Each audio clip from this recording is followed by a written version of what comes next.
नमस्कार साथियों, मैं परमहंस उपाध्याय और आप देख रहे हैं ट्रिगर टाइम्स।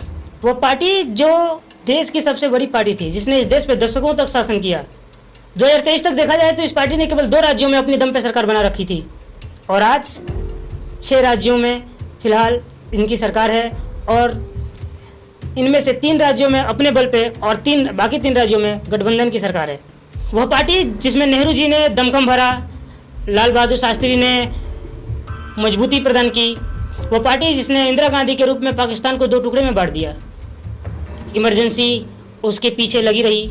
वो पार्टी आगे चल कर के फिर से इंदिरा गांधी को मौका देती है और फिर वो प्रधानमंत्री बनती हैं और उसके बाद राजीव गांधी का प्रधानमंत्री बनना ये कोई खेल नहीं था। भारत की राजनीति में और भारत की राजनीति सफर में कांग्रेस की ये जीतें ये बता रही थी कि कांग्रेस इस देश में कितना मायना रखती है।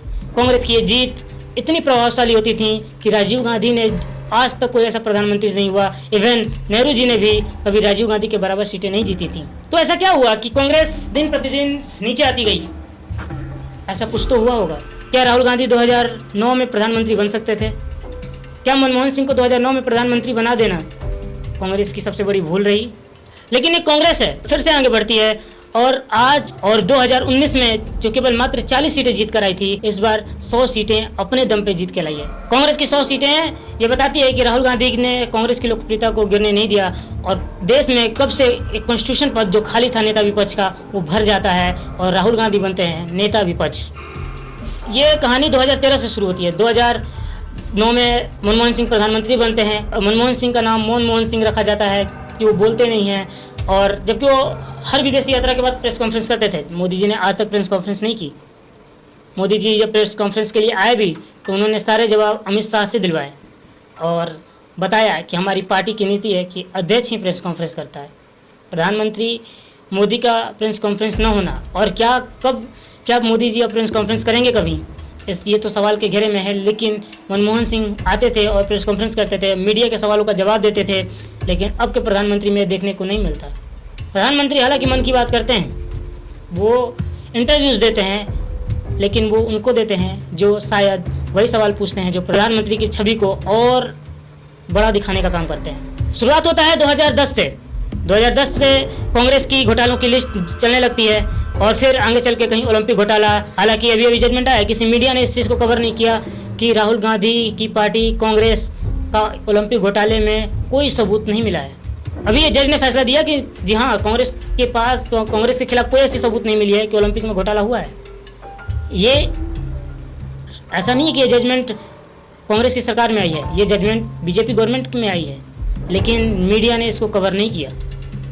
ये ओलंपिक घोटाला वही घोटाला है जिसके नाम पे बीजेपी कांग्रेस के घोटालों की पार्टी कहने लगी थी, चाहे वो 2G घोटाला हो, चाहे वो ओलंपिक घोटाला हो। फिर 2013 आता है, आम आदमी पार्टी का उदय होता है। उदय का कारण रहे अन्ना हजारे। 2013 में अन्ना हजारे ने दिल्ली में खोल दिया था पूरी तरह से कांग्रेस के खिलाफ मोर्चा।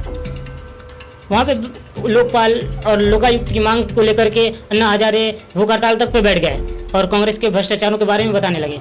सरकार झुकी और लोकपाल और लोकायुक्त कानून को पास जरूर कराया, लेकिन पास कराने में जो देरी हुई उतने में कांग्रेस का वो कथाकथित भ्रष्टाचार फैल गया था, क्योंकि जो भी मामले आ रहे थे भ्रष्टाचार के, उसमें किसी में भी कांग्रेस को सजा नहीं हुई, बल्कि सब में यही कहा जा रहा है कि दोष जरूर है कांग्रेस पे, लेकिन सबूत नहीं है।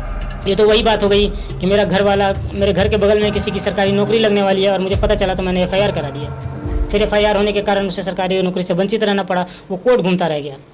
अच्छा है कि इस देश में कम से कम एक ऐसा कानून है जो ये कहता है कि केवल इस बेसिस पे आपको सजा नहीं हो जाएगी कि आपको आरोप लगा है और आप चुनाव नहीं लड़ पाएंगे, यानी जब तक आप पे आरोप सिद्ध न हो जाए तब तक आप चुनाव लड़ सकते हैं। यह कानून इसीलिए अच्छा है।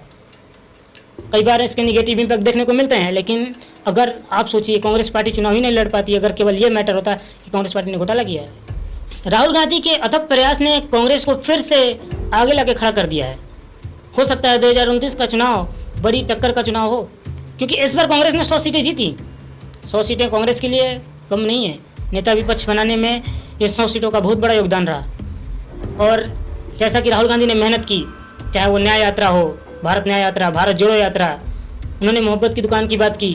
उन्होंने कहा कि नफरत के बाजार में हम मोहब्बत की दुकान खोलेंगे। वो नफरत जो हिंदू मुस्लिम को लेकर है,